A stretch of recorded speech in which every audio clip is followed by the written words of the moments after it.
Yes, good morning, students. We have already discussed what were the challenges before India at the time of independence, and what was the process of partition, and now we will discuss the consequences of partitions. Consequences of partitions means कि इसकी जो partitions है उसकी क्या परिणाम जो थे, क्या result जो था निकला. The years 1947 was the year of one of the largest unplanned and tragic transfer of population in human history. There were killing peoples on both sides of the borders.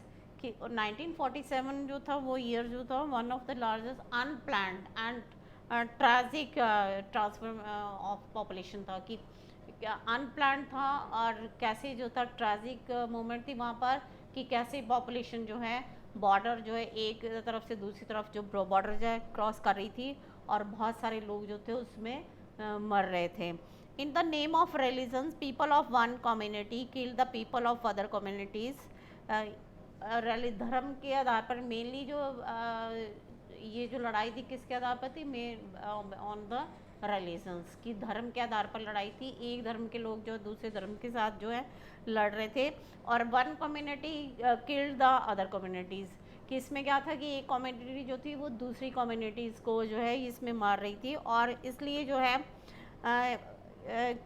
Other community and cities like Lahore, Amritsar and Kolkata became divided into the communal zones की इसमें सबसे ज़्यादा affected जो कौन सी cities हुई थी, 3 more cities that were Lahore, Amritsar and Kolkata जो है ये कम्युनल जोन्स में डिवाइड हो चुकी थी कि जिसमें कम्युनल जोन्स मीन्स कि इसमें धर्म के आधार से ये बढ़ गए थे हिंदू और Muslim areas.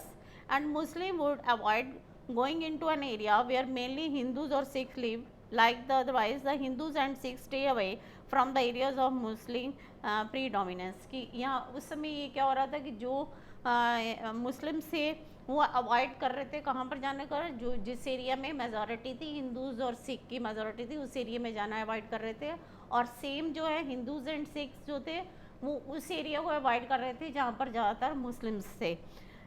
And second one is the people went through immense suffering. They were forced to abandon their homes and move across border. Minorities on both sides of the borders fled their homes and often secured temporary shelter in refugees camp. Thousands of women were abducted on both sides of the borders. कि उसमें क्या था कि ज़्यादातर जो लोग थे वो उनको ज़बरदस्ती जो है अपना घर छोड़ना पड़ रहा था और बॉर्डर क्रॉस करना पड़ रहा था कि अपना बॉर्डर जो है जो हिंदूज थे वो पाकिस्तान को छोड़कर इधर आ रहे थे अपने घर छोड़कर और इधर से जो मुस्लिम्स थे वो अपने घर छोड़कर बॉर्डर क्रॉस कर रहे थे.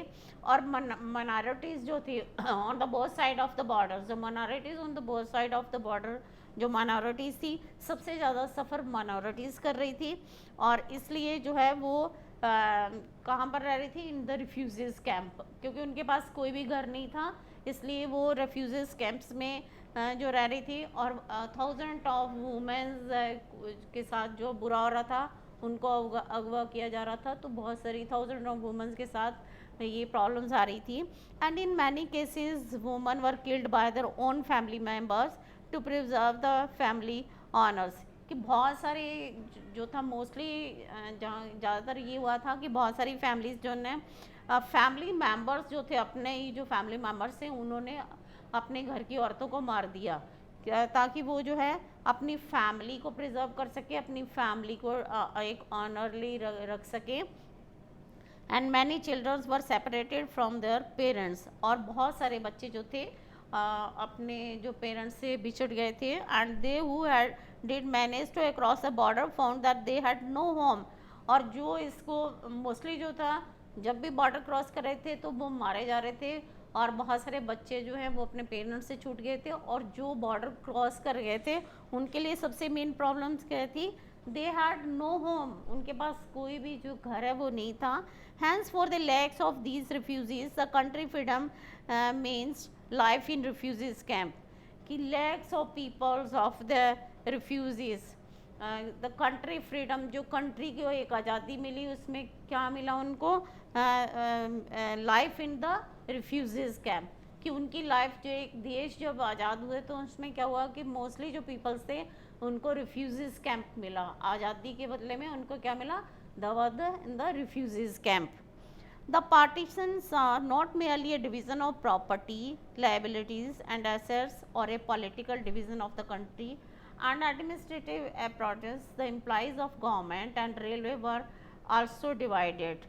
इसके अलावा जो थे एक जो चल रही थी कंट्री थी उसमें जो है एडमिनिस्ट्रेटिव में भी जो कंट्री में और उसमें भी पॉलिटिकल डिवीज़न ही के साथ साथ एडमिनिस्ट्रेटिव डिवीज़न भी जो था उस कंट्री में हुआ. कैसे हुआ कि जो employees of the government and railways जितने भी एम्प्लॉयज़ थे जो एक ही कंट्री में जो काम कर रहे थे तो उसमें क्या हुआ, डिवाइडेड हो गए कि एम्प्लॉयज़ जो मुस्लिम्स थे, जो मुस्लिम एम्प्लॉयज़ थे गवर्नमेंट जॉब में मुस्लिम्स थे वो डिवाइड हो गए क्योंकि वो उधर के जो गवर्नमेंट जॉब में थे वो इधर आ गए थे और इधर के जो उधर चले गए थे. तो इससे जो है ये आपस में डिवाइड हो गए थे क्योंकि पार्टीशंस की वजह से दोनों देश जो थे इनके जो एम्प्लॉयज़ थे वो डिवाइड हो गए. Beyond the administrative concern and financial strength, however the partition posed another deeper issues. Partition or religions basis had taken place. Muslim population in India accounted for 12% of the total population in 1951. उसके अलावा सबसे main problems ये थी, ये नहीं थी कि सभी जो मुस्लिम्स थे वो पाकिस्तान में चले गए थे या सभी हिंदूज जो थे वो पाकिस्तान से इंडिया में आ चुके थे. उस समय सबसे मेन प्रॉब्लम्स ये थी कि जो partition of the religious basis से जो ये पार्टीशन हुए उसमें सबसे मेन इशू क्या था, मुस्लिम पॉपुलेशन इन इंडिया उस समय इन 1951 में मुस्लिम पॉपुलेशन जो अकाउंट की गई तो उसमें 12% ऑफ द टोटल पॉपुलेशन जो थी वो मुस्लिम्स थी. तो एक इंडिया के सामने ये मेन प्रॉब्लम थी कि how would the government of India treat it's Muslim citizens and other religious minorities की मेन प्रॉब्लम्स गवर्नमेंट के सामने क्या थी कि how to treat these minorities, how to treat the Muslim citizens and how to treat other religious minorities, उनको कैसे treat किया जाए. तो सबसे पहले ये जो प्रॉब्लम्स थी.